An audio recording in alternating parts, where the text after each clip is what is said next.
Olá, sejam bem-vindos à nossa 10ª aula aqui do YouTube. Essa aula eu quero mostrar sobre macros e micros, né? Porque que toda a área da saúde precisa entender isso. Porque quando eu vejo desfecho clínico, evoluções, né, tratamento, eu percebo que a ingestão energética, né, a ingestão ali de bem distribuída, ela tem um ponto muito protagonizado ali no paciente, né? Então, eu defendo que cada área ali tem que entender pelo menos um pouquinho, né, a parte superficial, da importância, né, de entender ingestão de proteína, ingestão de carboidrato, ingestão de lipídios, né?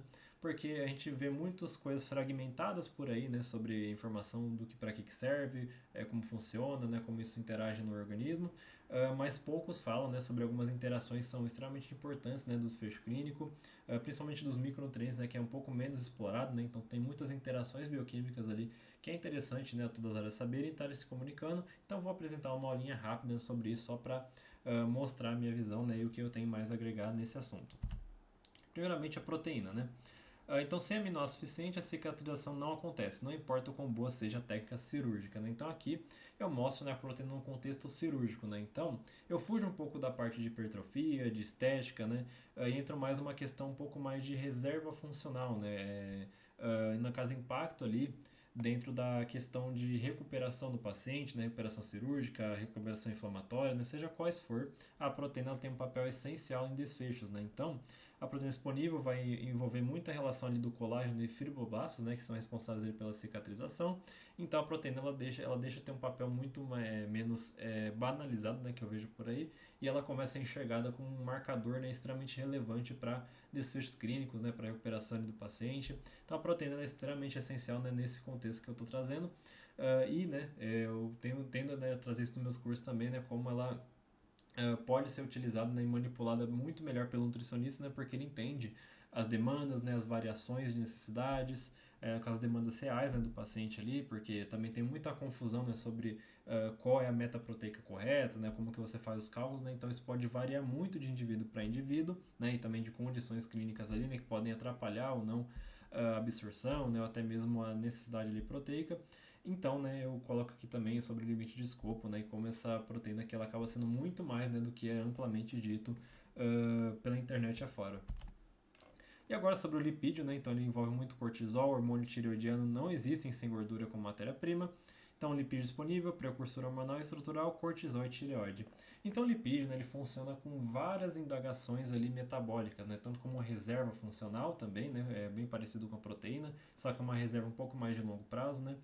Então, entender, né, a interação entre os tipos de gordura que tem no corpo, né, as distribuições, os transportadores ali, né, as lipoproteínas, é muito interessante, mas, né, quando a gente fala de desfecho, né, de realmente coisas aplicáveis ali na prática clínica, entendendo a lipídio como primordial, né, em cortisol, também em relação hormonal, ajuda muito a entender o desfecho clínico do paciente. Né? Então, por exemplo, hormônios tireoidianos são extremamente essenciais para o comportamento metabólico, né? Para entender sintomatologias. Né? Então, o lipídio, né, ele acaba sendo muito protagonista nisso. Então, essa é uma leitura um pouco mais, né, avançada de como que seria ele aplicado na prática clínica, fora um pouco, né, do que geralmente é falado sobre. Né? Na verdade, existe muita vilanização, né, dos lipídios, por aí que eu vejo, mais do que qualquer outro macro aqui, né? Talvez acho que até mais do que o carboidrato, mas, né, ele é extremamente essencial, né, como matéria-prima, como necessidade, né, e entre outras milhares de funções que ele tem, né, transporte ali de vitaminas, né, reserva ali de termogênese, né, enfim, basicamente a função dele é muito adversa, então toda área precisa entender pelo menos um pouquinho, né, sobre como esse macronutriente ele entra ali na necessidade de gestão, também de perfil clínico do paciente.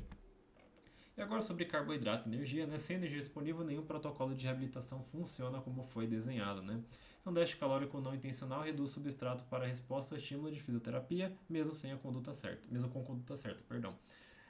Carboidrato ele já é um pouco mais complicado, né? Amplamente muito, né, já é demonstrado como ali uma fonte de energia, né?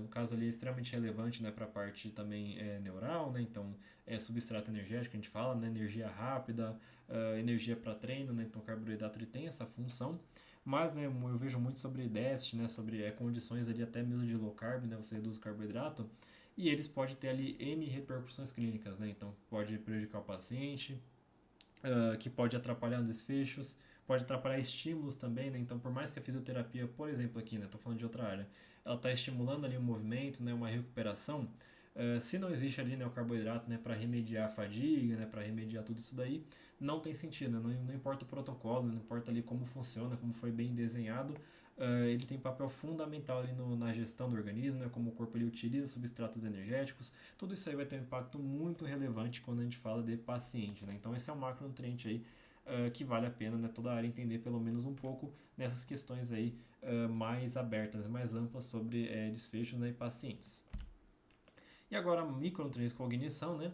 Então, um nutriente que parece pequeno pode explicar um sintoma que parece grande, né? Então, aqui eu dei um exemplo de B12, folato e ferro, né? Então, quando eles estão baixos, existem alterações neuroquímicas, né? Então, sintoma que mimetiza depressão.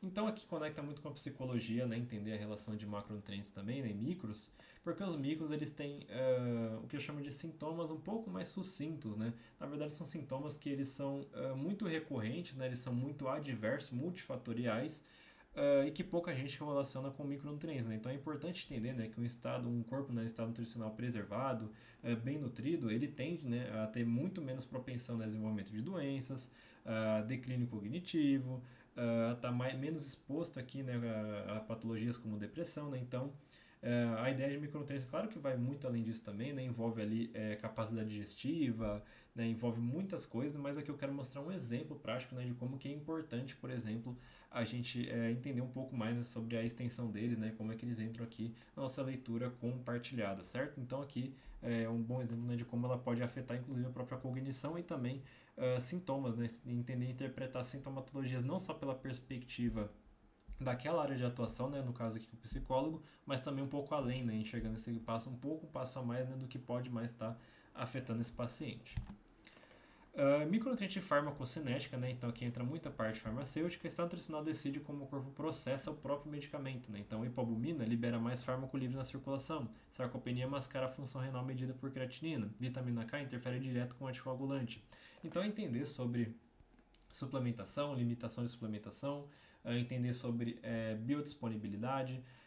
Isso aqui é muito importante, a hipobulimia, né? Então ela tem um tempo de ela precisa estar na circulação, né, estar ali presente, né, seja pela produção hepática saudável, né, pelo estado nutricional preservado, porque caso, né, não esteja, você vai ter problemas ali quanto na relação livre do fármaco, né, então ele pode ser mais utilizado, né, pelo corpo, mais distribuído mais rápido, e nem sempre uma distribuição rápida é sinônimo de um tratamento adequado, né? Então isso pode trazer inclusive prejuízo, né, intoxicações para o paciente. Então essa seria a relação também de entender um pouco sobre o estado nutricional, micronutriente dentro da farmacologia, né? Ambos se interagem muito, né? Os caminhos, né? As vias que os nutrientes caminham ali, né? São muito, na verdade são os mesmos, né? Que os dos fármacos. Então pode haver muita interação, né? Ali farmacológica, medicamentosa, em caso alimentar, medicamentosa, que vai afetar desfechos, que vai afetar repercussões, vai afetar em sintomas, né? Então é muito importante que todo mundo entenda pelo menos um pouquinho dessa relação aí. E o padrão por trás disso tudo é: a nutrição raramente é o assunto principal, mas ele decide se o resto do plano funciona, né? Então, em cada caso, o profissional só precisa reconhecer o sinal de alerta suficiente para chamar quem entende do assunto.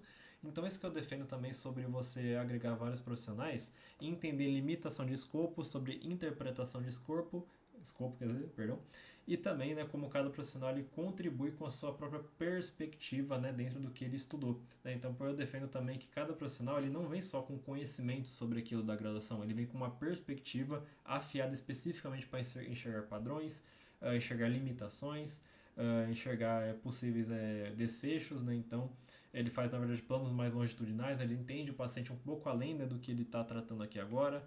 Então é isso que é mostrar, né, trazer uma equipe junto, né, e saber a hora de chamar quando cada uma precisa, né? Então a nutrição tem um papel fundamental, né, em várias áreas, né, porque o corpo, né, ele depende realmente ali de contextualmente, né, estar metabolicamente saudável, bem nutrido, para que todas as outras condutas acabem funcionando, certo? E essa informação, né, que eu venho comentando aqui participa aqui do meu curso 2, né, que é justamente como a nutrição se encaixa no cuidado disciplinar. Então, se você tem interesse, né, em se aprofundar um pouco mais sobre interação bioquímica, sobre metabolismo, entender um pouco sobre os macronutrientes também, né, eu tenho ali um módulo, né, na verdade uma aula que fala especificamente sobre isso, vai agregar muito a sua visão profissional, né, independente da área da saúde que você participa, certo? Se quiser saber mais, tem informações aqui na descrição, certo? Até mais!